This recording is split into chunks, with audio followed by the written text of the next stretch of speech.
Biden let a lot of supercells in. Biden was an incompetent president, had no idea what he was doing. He hardly ever signed a document. Other people signed documents for him with the auto pen. It was gross incompetence. And among everything else, he let a lot of supercells in, many from Iran.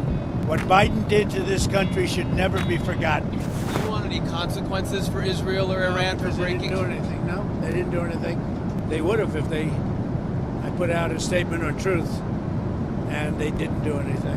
Sir, how are you confident that this might not happen again? Say in a couple weeks that... Tired of it. I think they don't want it to happen again. And Iran's not going to have a nuclear weapon, by the way.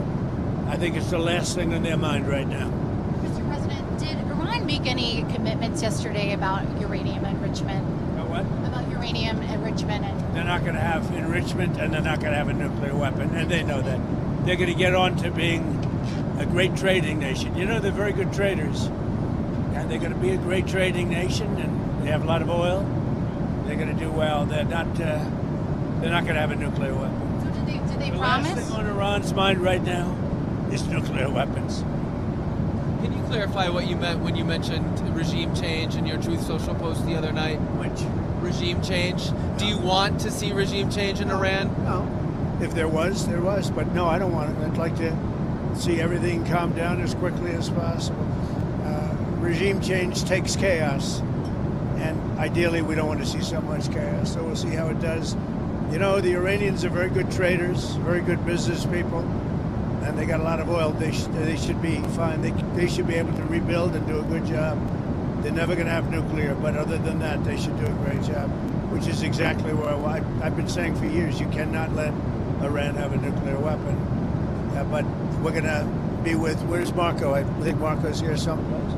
You know, our great Secretary of State. But we cannot let them have a nuclear weapon. They won't have a nuclear weapon.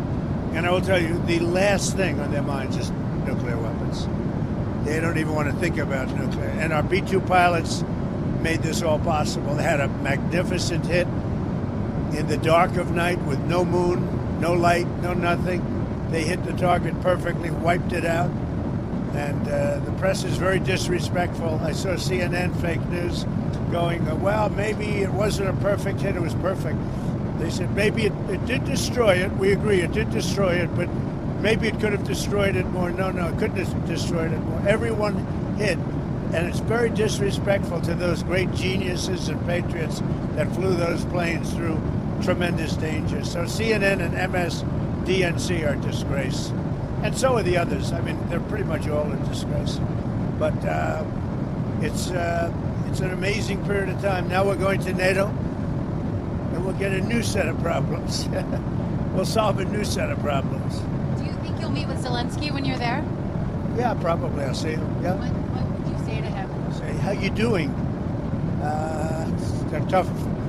He's in a tough situation. Should have never been there. Sir, you said a couple days ago that you didn't think the U.S. should have to agree to the 5% increase in GDP on defense.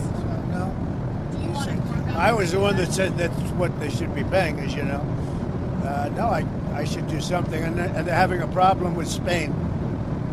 There's always a problem with Spain. Because Spain's not agreeing, which is very unfair to the rest of them, frankly. So the U.S. won't be increasing our GDP to 5%. We should pay what everyone else, they're in Europe, we're not. A lot of that money goes to rebuilding their bridges, their roads, so it can take heavy equipment. And, we don't have any roads in Europe. We don't have any bridges in Europe. So, no, it wouldn't be quite the same thing for us. But we're with them. Are you still committed to Article 5 of NATO? It depends on your definition. There's numerous definitions of Article 5. You know that, right? But I'm committed to being their friends. I've become friends with many of those leaders, and I'm committed to helping them. What do you want the role of NATO to be going forward once these other countries are spending more? By having a unified system, I think we're going to have stronger peace, better peace, and I think we have that. When I went to NATO, they were broke. When I first started this whole thing, it seems like a long time ago, 9 years, right? But they were broke. I knew it immediately. I said, you guys are broke. They weren't paying their dues.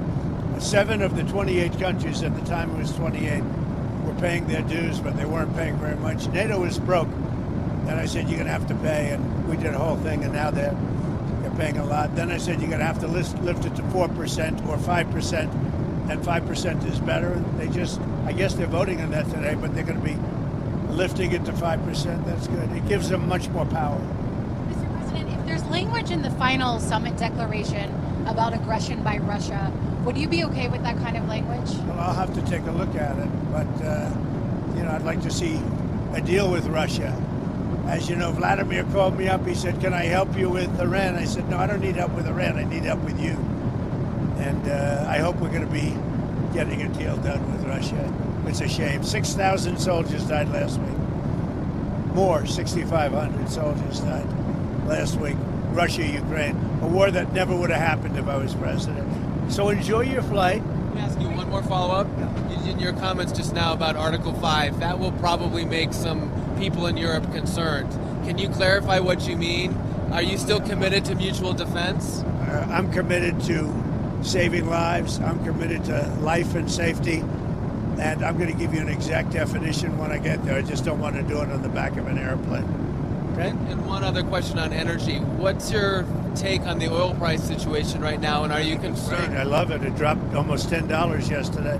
I put out a statement, get it down, because a lot of people aren't able to do things when the energy goes down. We're going to have a lot less conflict. So it came down, and our energy department's doing a great job. We're drilling like we've never drilled before. We're keeping it down. We're going to keep it down until all these wars are settled. Thank you very much, everybody. I'll see you. Iranian sleeper cells in the United States. Biden led a lot of supercells, and Biden was an incompetent president, had no idea what he was doing. He hardly ever signed a document. Other people signed documents for him with the auto pen. It was gross incompetence. And among everything else, he let a lot of supercells in, many from Iran. But hopefully we'll take care of them. What Biden did to this country should never be forgotten.